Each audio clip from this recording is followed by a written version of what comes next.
Hey everybody, welcome to PC Perspective. I'm Ryan Schrout, and we're here today to talk about the Corsair Bulldog system, chassis, bare bones, whatever you want to call it. This is actually the Bulldog 2.0. This is the second iteration from Corsair of their attempt to build a home theater PC that they're targeting for high-end gamers, right? So 4K ready, all of that type of stuff, very kind of high-end enthusiast-style components that they try to build into the system. Now, what's interesting is that if you remember hearing about the Corsair Bulldog before, the only variances between that version and this version come in some of the included hardware. The chassis design itself remains unchanged, so if you liked the look of it before, you're going to like the look now. If you didn't like the look before, you're not going to like the look today. It still is a very short, squat design, hence the name Bulldog, I guess.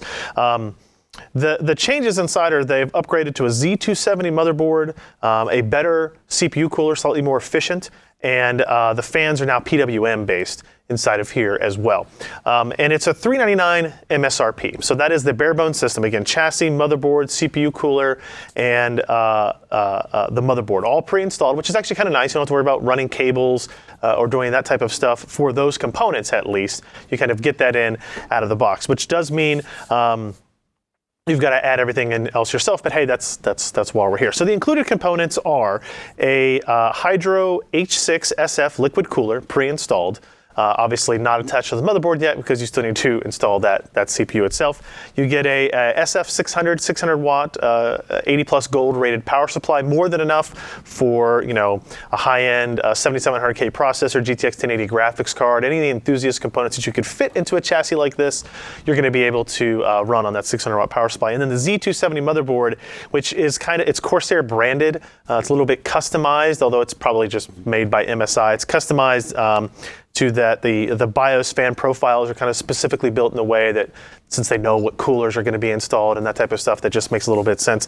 And they've changed the aesthetics a little bit more blackout design than you might see from some of the other MSI or Asus options, that type of way. So we went through an entire build out process with this machine. Basically went through what it was like to build a system inside the Bulldog, and we'll kind of go through that and talk about what the advantages and disadvantages were. And the components that we used got sent to us by Corsair to really build a high-end machine. We got an Intel Core i7 7700K Kaby Lake processor, so the top-end kind of mainstream consumer enthusiast processor you can buy. They sent a Corsair and MSI co-branded Hydro GTX 1080 graphics card, 16 gigs of DDR4 Corsair Vengeance memory, and a 480 gigabyte Corsair Neutron XTI SSD. So obviously, that is all the componentry needed for a really high-end system that will target 4K gaming.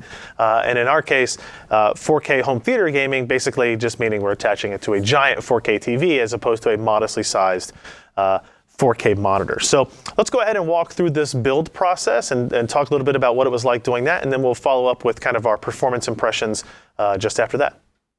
Starting the build with the Corsair Bulldog is actually pretty straightforward. You kind of open up the box, get a well-presented and well-written and well-detailed manual, as well as all the extra cables that you're needed. Power cables, all that type of stuff are included in the box. First step is removing the top panel with the two thumb screws off the side, detach the LED cable, and then flip over that lid, and you're presented with a lot of ready routed cables, right? Everything is kind of presented well for you out of the gate, a lot of room to work with, at least initially. Next up, install the Core i7 7700K or whatever processor you're installing, as well as the memory. And like I said, there's lots of space for you to do this. Though the CPU cooler is pre-installed, you do have to mount the CPU cooler to the processor itself. You can go ahead and use the included thermal material and just screw it down with the 4 thumb screws on the side, although you'll probably want to use a screwdriver to make sure they're really tight. I would be careful here not to push the back plate through the motherboard, as it would be very difficult to replace without kind of disassembling everything. Next, remove the storage tray so you can get access to the GPU sections. There's just 4 screws to do that, and it slides right out. Remove these screws from the back panel plates. Installing the GPU is probably the hardest part of this system build. It uses an extender, a ribbon cable that you should attach to the motherboard first, and then move the GPU almost into place where it will be in the final design, and then attach the ribbon cable extender to it. And also make sure that you are routing the water tubes carefully and the GPU power cable as you do this step as well. Then you carefully line up the graphics card display output section with the back panel opening and screw it into place. Next, place the GPU cooler over the spot adjacent to the power supply where it will be screwed into the chassis itself. Turn over the case, remove the magnetic cover, and then use the included screws to attach the GPU cooler to the chassis. Be sure to attach the power cable for the GPU cooler to the motherboard. Mounting the SSD and hard drive into the storage tray is actually pretty easy. The SSD actually just snaps into place, and the hard drive would be mounted upside down, or you can put 2 more SSDs in its place. Replace the storage tray over that GPU area and screw it back into place. You might have to move some cables around to make sure it's got enough room, but no big deal there. Now attach and run your data and power cables between the power supply and the motherboard, doing your best to kind of keep them clean and out of the way. Finally, reattach the LED power cable, put the cover back on the system and use the 2 thumb screws to tighten it down, and you're good to go.